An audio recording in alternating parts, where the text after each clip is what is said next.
are on the panel. Brother Black Panther, go ahead.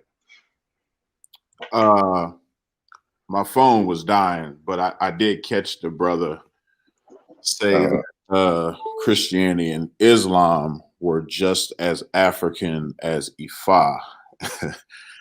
And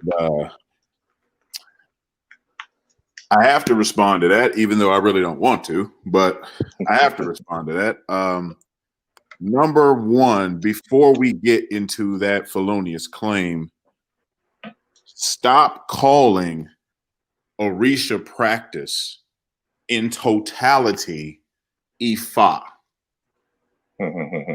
because it's not accurate.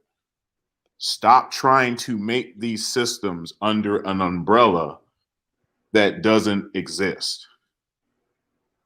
So that's the first thing people need to know. That when you say Ifa, you're talking about one Òrìṣà, which is Orunmila. That's it.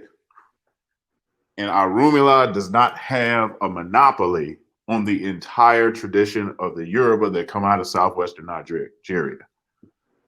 So if you're a Shango worshiper, if you're an Ogun worshiper, if you're an Oshun worshiper, you do different things than people that practice Ifa traditionally. That's number one. Number two, when you talked about the inner logic of Africa, and the inner logic is something that's created and something that is cultivated and it becomes culture. That is something of an African invention. People within this area, this region, southwestern Nigeria, they came together, several small tribes, and became different kingdoms, whether it's Oyo, or whether it's Ile-Ife, or whether it's Ibadan, or whether it's Oshogbo. They came together to make these kingdoms. That helped cultivate this culture and this spiritual system. None of that took place for Islam and Christianity in Africa. None of it. We know how Christianity got to Africa in several ways. If we want to talk about King Enzana in Ethiopia and his ties to the Assyrians and making it the official religion for trade purposes. And if we want to talk about the transatlantic slave trade, none of this is a cultivated culture of inner logic of Africa.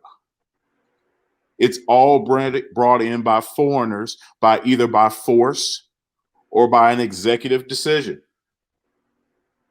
Then if you go to Islam, we always like to forget this 1300-year Ma'afa before the Europeans.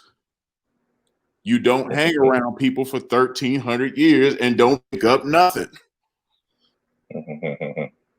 And we see it in the little loan words from the Arabic language. Everybody likes to say Alafia. Alafia comes from the Arabs. So Islam gets to Africa by force.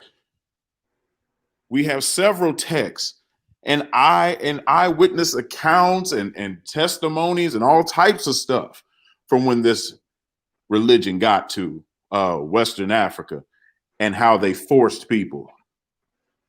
This is not a collective consciousness or a community of memory, as Dr. Kayosa Kajangu says, in which it was developed, cultivated for African people. We adapted to these things. So there is a separation and a difference which we must differentiate in order to continue that conversation.